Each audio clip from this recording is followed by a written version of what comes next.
আজকে যে আলোচ্য বিষয়গুলো ছিল এর মধ্যে আর্টিকেল 70 ছিল। আর্টিকেল 70-তে এবার আজকে মোটামুটি ঐকমত্য প্রতিষ্ঠিত হয়েছে যে অর্থ বিল এবং আস্থা ভোট ব্যতীত অন্যান্য বিষয়ে সংসদ সদস্যগণ তারা উন্মুক্তভাবে মতামত প্রদান করতে পারবেন। এই বিষয়টা আজকে সবাই মিলে ঐকমত্য হয়েছে। আরও দুটো বিষয় ছিল, এখানে প্রস্তাব ছিল বিএনপি সহ কয়েকটা রাজনৈতিক দলের। বলা হয়েছে যে না, এই দুইটা বিষয় এখানে যেহেতু ঐক্যমত হয় নাই, এটা নোটে থাকবে, পরবর্তীতে তারা সেখানে তাদের নির্বাচনী ইশতেহারে তারা যুক্ত করবে, পরবর্তী পার্লামেন্টে তাদের সুযোগ হলে তারা এগুলো সংস্কার করবে। বাকি বিষয় ছিল হলো স্থায়ী কমিটির সভাপতি নির্বাচনের বিষয়টি।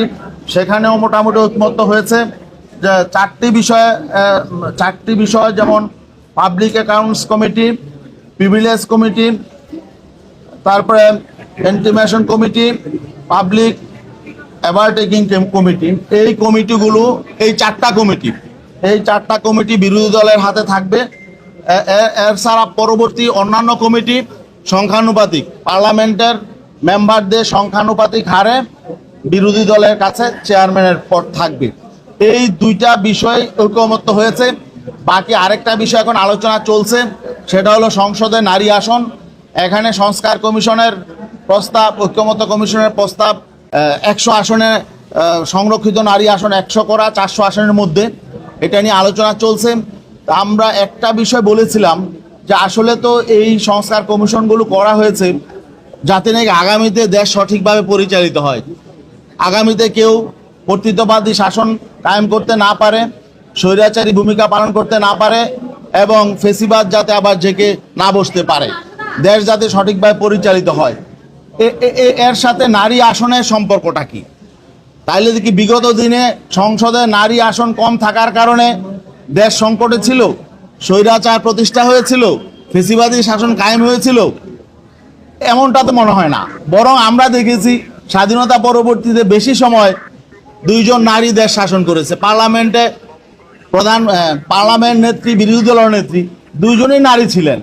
তা নারী আসন কম থাকার কারণে, নারীদের উপস্থিতি কম থাকার কারণে দেশে স্বৈরতন্ত্র প্রতিষ্ঠা হয়েছে, কর্তৃত্ববাদী শাসন প্রতিষ্ঠা হয়েছে, বিষয়টা তো এমন না। তাহলে এটা নিয়ে এত আসলে এরকম ভাবে সংস্কার কমিশন এতটা চাপাচাপি করছেন যে 100 আসন হতেই হবে।